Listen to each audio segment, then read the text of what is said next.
Since first-party Nintendo games are notorious for being expensive and never being on sale, I've tried a decent amount of third-party or indie games.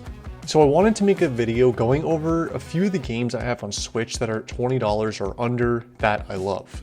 As far as I know, the base games for all these are at most $20 and often going on sale for less. Lastly, I'm going to leave out games I talked about in my last video like Balatro and Dinkum, but give those an honorable mention because they are both under $20. The first one is Dredge. The last time I talked about Dredge was 2 years ago before my hiatus on this channel, but I think Dredge is such an underrated game. I'm pretty sure with bundles included, it just goes over $20, but the base game itself still makes the cut of being under. A brief overview of the game is that you're controlling a small boat as a lone fisherman, sailing through waters infested with a variety of fish, a ton of which are mutated, artifacts, and treasures. There's a bit of story here that I don't want to spoil, but you can also upgrade and customize your boat and try to collect every fish for your logbook. The base game story is pretty short, but overall the vibe of this game with the music and changes from day to night makes it very enjoyable. Inscryption. I guess we're doing 2 creepy games in a row because next is Inscryption. And to be honest, this game kind of blew my mind. I was immediately hooked by the concept, which is a simple card game where it feels like an oversimplified version of Pokemon. You control cards that represent animals and battle against different bosses until you reach the end, and it felt a little repetitive until I beat the game. I don't want to get into the spoilers of what blew my mind, but all I'll say is that there are like 2 or 3 more entire games within Inscryption once you beat the air quotes main boss. The card game itself is just complicated enough without being annoying, and this game goes on sale quite often under $10, and I just feel like it's not talked about enough. Dorfromantik. This is another game I briefly spoke about a couple of years ago. Dorfromantik is essentially a hexagon puzzle game where you have a certain amount of tiles you need to connect and grow your land, like the rivers, train tracks, and forests. It's on every platform, including I think iPhone even, but it's another game that just feels like it was made for Switch, and $15 feels like the perfect price for it because you get some extra modes like a creative mode or hard mode, and even some collectible rare tiles that you get by progressing through the game and completing challenges. I'm huge on music in games, and this is just another that nails it with a sort of hypnotic background ambience.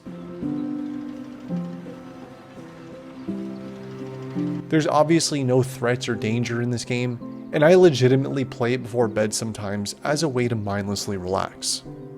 Stardew Valley. You guys will see over time that I don't love talking about super popular games because it just feels overdone, and it makes these sort of videos kind of annoying, but I do have to give Stardew Valley its credit. I held out on this game forever because the first time I tried it, it just didn't click for me. Then a couple years later on my attempt here on the Switch, I put in 100 hours within the first couple of weeks. We already know Stardew Valley is a farming simulator and the story is amazing, but I really need to emphasize the story is amazing. And there's just so much to do. I feel like it's rarely talked about that your farm is so customizable, and since the guy who made this game is so passionate about it, you can really feel the quality of life features that make every single task that would sound tedious easy to do. If you're someone who didn't click with Stardew Valley right away, this is my sign to just give it another chance eventually because it's so much more than just running a farm. Polytopia. I'm actually kind of surprised about how many people know about this game because I showed it once in a video and there were several comments of people already knowing about it. Polytopia is essentially the bare bones mobile version of Civilization. You basically select from a group of empires and try to conquer a map against other civilizations. Each empire has its own perk and you basically try to do things like collect food and branch out your skills on your skill tree while fighting and defending against the other empires. I've never played against real people, but I'm pretty sure there is multiplayer here. And this game is on iPad as well. I felt like that was worth mentioning. If you're a fan of these sort of command and conquer games, this one's great obviously because it's really affordable and because it's about the least complicated command and conquer game I've ever played. Next is Townscaper. Coming in at only about $5, this is without a doubt the absolute most simple game in this video. I hesitate to even call it a game because it's more like an interactive toy. You are literally just placing blocks together to create this kind of floating town in a body of water. So yeah, this game's incredibly niche, but I still find it very enjoyable for what it is. It has small features like a photo mode and changing the colors and time of day, and depending on the placement, there are neat little things to discover like clotheslines or lighthouses. It's definitely not for everyone, but if you want a game with legitimately zero consequences or score, this is that game. Slay the Spire. I have a bit of a love-hate relationship with Slay the Spire, and I'll probably get hated for this, but it's definitely my least favorite game in this video, but I recognize that it's still really good. I really don't know how to explain it well, but in this game, you're essentially moving through a gauntlet of fights, markets, and boss battles. In combat, you're using a deck of cards to make any move like attacking or defending, along with some rather complex effects, spells, and conditions later in the game. It's a roguelike game, so every run is something new and you start from scratch whenever you lose. I honestly suck at this game, but I know it has a cult following and the sequel just recently came out, so this thing is always on sale. As a matter of fact, I'm pretty sure it's on sale right now for like $6, and it runs great handheld on Switch. Risk of Rain 2.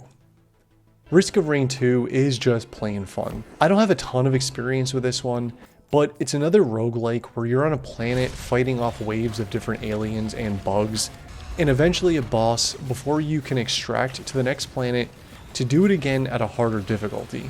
There's a solid amount of upgrades, weapons, and content, which makes every round very different. This game is pretty fun on its own for less than $10 on sale, but if you have at least one other person to co-op with, it's about 10 times more enjoyable. It gets pretty intense battling a boss with one of your friends, but it's still something you could lay down on the couch or bed with and play without being a total sweat. If you have a friend or friends who would definitely play this with you, it's really a no-brainer, but playing solo is still pretty enjoyable for sort of an arcade-like experience. This was just a list of games under $20 that I personally enjoy playing on Switch. Let me know if you guys already enjoy any of these games or if you have some recommendations I could have talked about. Anyways, I appreciate you guys checking out this video. Be sure to subscribe if you like this type of content, and I'll see you in the next one.